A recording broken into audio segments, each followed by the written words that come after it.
High court के मुअज़्ज़िज़ जजेस से इनफरादी मुलाकातें। जनाब सैयद हामिद मोहसिन ने अपने मुस्लिम दोस्त वकला के साथ कर्नाटक हाई कोर्ट के 26 मुअज़्ज़िज़ जजेस और कई सीनियर वकला से इनफरादी मुलाकातें की और उन तमाम को कुरान गिफ्ट बॉक्स पेश किया। उन तमाम ने कुरान प्रोजेक्ट को काफी सराहा।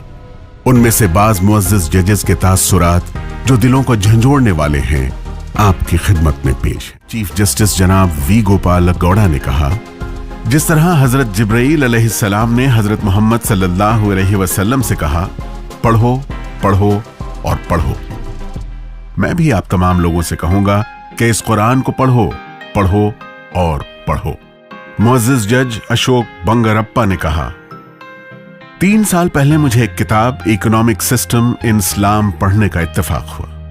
इस्लाम में ज़कात के निज़ाम से मैं इस कदर मुतासिर हुआ कि मैंने भी ज़कात अदा करना शुरू कर दिया और मैं गुज़श्ता 3 बरसों से पाबंदी के साथ अपनी आमदनी का हिसाब लगाकर 2.5% ज़कात निकाल रहा हूँ। ज़कात निकालने के बाद मैं तलाश करके ज़रूरतमंदों को ही ज़कात देता हूँ। ज़कात इस मकदार में देता हूँ कि वो शख्स आइंदा ज़कात लेने का मुस्तहिक न रहे बल्कि खुद ज़कात देने वाला बन जाए।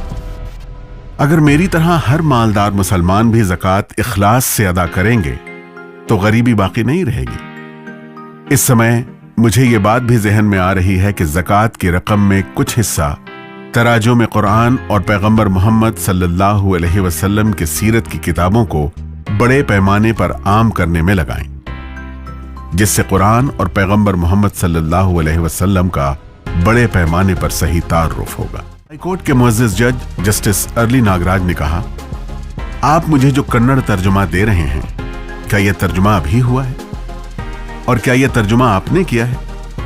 इस पर हामिद मोहसिन ने कहा, नहीं, यह कन्नड़ तर्जुमा 30 साल पहले हो चुका था और हमारे बुजुर्गों ने बड़ी मेहनत और लगन से इसका तर्जुमा किया था।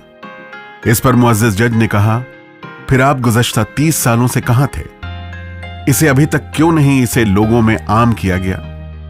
इसमें कोताही क्यों बरती गई? मुसलमानों को कुरान का दारोगा बनाकर नहीं भेजा गया है। आप इस कुरान को ज्यादा से ज्यादा लोगों तक पहुंचाएं क्योंकि इस पर सारी इंसानियत का हक है।